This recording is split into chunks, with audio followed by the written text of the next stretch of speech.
Well, here we are at a beautiful spot. I'll be probably coming down here quite often. It is winter here on the east coast of the United States, and you can see all the trees. Boy, the river is still going. You can see the brook down there. You can see it as it's moving over the rocks. That beautiful noise in the background. It's not noise, it's actually a beautiful sound. Love to pitch my tent right here and listen to that all night. We're starting this series on looking at this book, the Qur'an, looking at it internally, looking at the many of the claims it makes, looking at its content, looking at its makeup, things like that. This is not the external critique, which we've already done. Al-Fadi and I did it last year. We had a 10 different series on that, and we'll be doing further ones, moving on from that, continuing that series of external critique. This is the internal critique, and we're asking questions of the Quran itself, opening its pages and critiquing it from what we read. And one of the first claims you hear from Muslims is that this is the Word of God. What do they mean by that? Well, you will hear many different Muslims say different things. Most of them, when they say that, they mean that it is their primary revelation. It is the one thing that they have to take, that they have to adhere to. There's no way you can be critical of it if you're a Muslim, and that's why Muslims are not critical of the Quran, and that's why many of the things that I'm going to be saying in this series will confront many of them, and they certainly, I'm hoping, will get a response from them.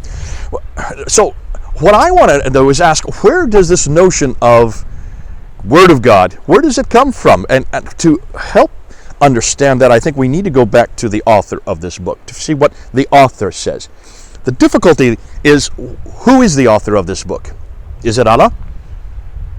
Was it Muhammad?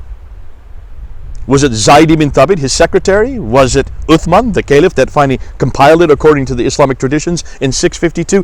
Who exactly is the author of this book? And that's the dilemma that Muslims have. When you ask that question of Muslims, well, who actually wrote your book down? See, we know who wrote the Bible down. We know the names of many of the authors. Many of the authors, we put the names on the book to delineate who was the author of that book.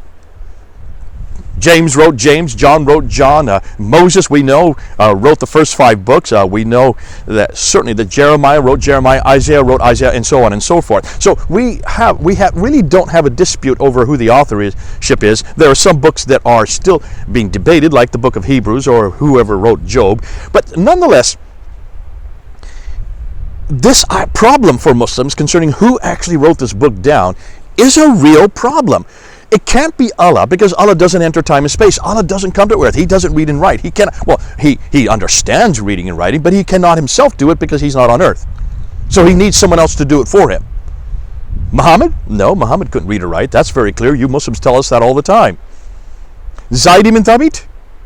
His secretary, that would have been his responsibility, but as you saw in the external critique that we did, when we looked at it historically, we know that Zaid ibn Thabit could not have written this down because there is no manuscript that comes from him. We don't have anything from the 7th century. We have nothing from the same century that he lived, and the manuscripts, the earliest manuscripts that do appear, don't really begin to appear for a bit 60 to 100 to even later years after that, and certainly this book that I have in my hand today could not have come from Zaid ibn Thabit, because this book, this particular book, this one called the Hafs manuscript, was only created in 1924, 95 years ago. So we can dispel Zaid ibn Thabit, and in the same way we can also dispel Uthman. There are no manuscripts from the time of Uthman, though Muslims like to claim that all these 6 major manuscripts from Topkapi, Samarkand, the Ma'il, the Huzayni, the Petropolitan, and the Sana manuscript, though they all like to claim that they're from Uthman, even Muslim scholars today now admit that none of them come from Uthman. So we can throw out Uthman.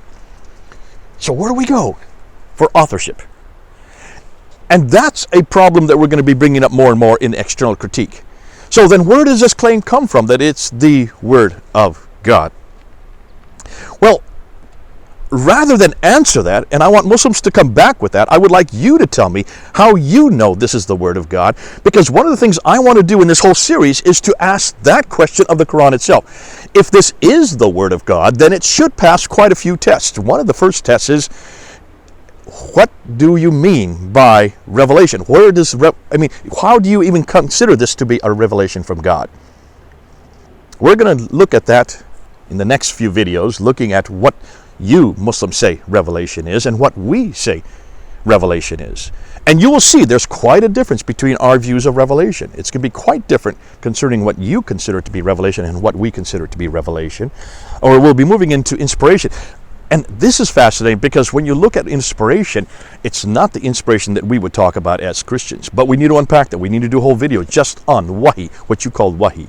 I would also like to look and see whether or not when you look at the stories, when you look at all the content, when you look at all the claims, and it makes claim after claim after claim, and it has an enormous amount of theology, when you look at the theology here, is that universal? Is it something that can be applied to everybody, everywhere, at all times, with everyone? You're going to see there are some real problems here, and we're going to look at two of them. I said in the last video, we're going to particularly look at the problem of women, and we're going to look at the problem of violence in this book, and ask whether that is something that we would like to see happen here in the United States, or in Western Europe, or in any other country. If it is the Word of God, and I'm going to keep coming back to this, the Word of God, not a Word of God, because you're claiming it's the Word of God, definite article, then it should not have any contradictions. And folks, we're going to find lots of contradictions in here. I'm going to show you and expose, and we're going to have some real fun with some of the contradictions it does have.